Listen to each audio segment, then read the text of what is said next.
അവന്റെ ലക്ഷ്യം എന്താണ്? നമ്മളെ കൊണ്ട് പാപം ചെയ്യിച്ച് നരകാഗ്നിയിലേക്ക് ഒടുങ്ങിപ്പോവുക. അതിനൊരു തെളിവ് എന്താണ്? നമ്മുടെ ഒരു സ്നേഹിതന്റെ പൊട്ടക്കണ്ടി വീണെന്ന് കൂട്ടിക്കോ. അവനെന്താണ്? അവൻ നമ്മളെ കൂടെ അവന് രക്ഷപ്പെടണമെന്ന് ആഗ്രഹമില്ല, രക്ഷപ്പെടാൻ കഴിയത്തില്ലെന്ന് കണ്ടപ്പോൾ അതിന്റെ പക്കത്ത് കൊണ്ടുപോയി നിന്നെയും വഞ്ചനയിൽ കുടുക്കി കുഴിക്കകത്തോട്ട് ചാടിക്കുകയാണ്. രണ്ടുപേരും കുഴി കിടന്ന് ചാകുന്നത് പോലെ സാത്താൻ നമ്മളെ കൊണ്ട് പാപം ചെയ്യുക. കാരണം ദൈവത്തിൽ പാപമില്ലാത്തതുകൊണ്ട് ഒരുത്തൻ നമ്മളെ മദ്യപാനത്തിന് വിളിക്കാൻ പറ്റിയ അർത്ഥം എന്താണെന്നറിയാമോ? അവനോടുകൂടെ പാപം ചെയ്ത് സാത്താന്റെ ഇഷ്ടം ചെയ്ത് നരകത്തിലേക്ക് കളയുക. നമ്മൾ നോക്കി ഇതൊക്കെ നിസ്സാരമാണെന്ന്. അതേ പ്രിയപ്പെട്ട അങ്ങനെ ആ പുരുഷന്റെ രക്തത്തിൽ ജനിച്ച മനുഷ്യര് അവരെന്താണ്? സന്തതി പരമ്പരകളായിട്ടുണ്ടായിട്ട് കുലം കുലമായിട്ട് വേർപിരിഞ്ഞു പോയി, ലോകം മുഴുവൻ ചിതറപ്പെട്ടു. അതേ പ്രിയപ്പെട്ട ഓരോ കുലങ്ങളും അവർ സ്വന്തമായിട്ട് ദൈവത്തെ ഉണ്ടാക്കി. ഞാൻ ആദ്യം പറഞ്ഞു ആകാശത്തെയും ഭൂമിയെയും സൃഷ്ടിച്ചവനാണ് ദൈവം എന്ന് പറഞ്ഞു.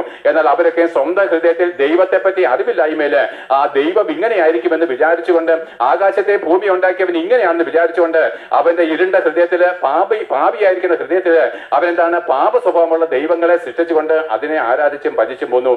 അങ്ങനെ കുലം കുലമായിട്ട് അനേക ജാതികളും അനേക ദൈവങ്ങളും ഭൂലോകം മുഴുവനും വ്യാപരിച്ചു. അവരെല്ലാവരും തമ്മിൽ ദൈവത്തിന്റെ പേര് പറഞ്ഞ് കൊന്നൊടുക്കുകയും എല്ലാവരും ഒരേ നരകാഗ്നിയിലേക്ക് ഒടുങ്ങിപ്പോയി. അതേപോലെ പ്രിയപ്പെട്ട ഒരു ഹിന്ദു ഒരു മുസൽമാനെ മതത്തിന്റെ പേരിൽ കൊന്നാൽ മരിച്ചതിന് ശേഷം രണ്ടുപേരും ഒരു തീര. അവിടെ മതമില്ല, ജാതിയില്ല, രാഷ്ട്രീയമില്ല. പിശാചിന്റെ വഞ്ചന ഇതാണ്. തിരിച്ചേര് ഒരു ഇന്ത്യ പട്ടാളക്കാരന്റെ ഒരു പാകിസ്ഥാൻ പട്ടാളക്കാരനെ കൊന്നു കഴിഞ്ഞാൽ മരിച്ചതിന് ശേഷം രണ്ടുപേരും നരകവിധിയില്ല. പ്രിയപ്പെട്ടവരെ, അയ്യോ എന്റെ പ്രിയപ്പെട്ട, ഇതാണ് സാത്താന്റെ വഞ്ചന എന്ന് പറയുന്നത്. അങ്ങനെ എല്ലാവരും തമ്മിൽ കൊന്നും തമ്മിൽ മുടിപ്പിച്ചും മതത്തിന്റെയും രാഷ്ട്രീയത്തിന്റെയും ദൈവത്തിന്റെയും പേര് പറഞ്ഞ് എല്ലാവരും നാശയോഗ്യരായിട്ട് ഒരുവൻ പോലുമില്ല നീതിമാൻ. എല്ലാവരും ഒരുപോലെ പാപം ചെയ്ത് ദൈവതേജസ് നഷ്ടപ്പെടുത്തിയപ്പോൾ ദൈവത്തിന്റെ അഗാധമായിരിക്കുന്ന സ്നേഹം എന്താണ്?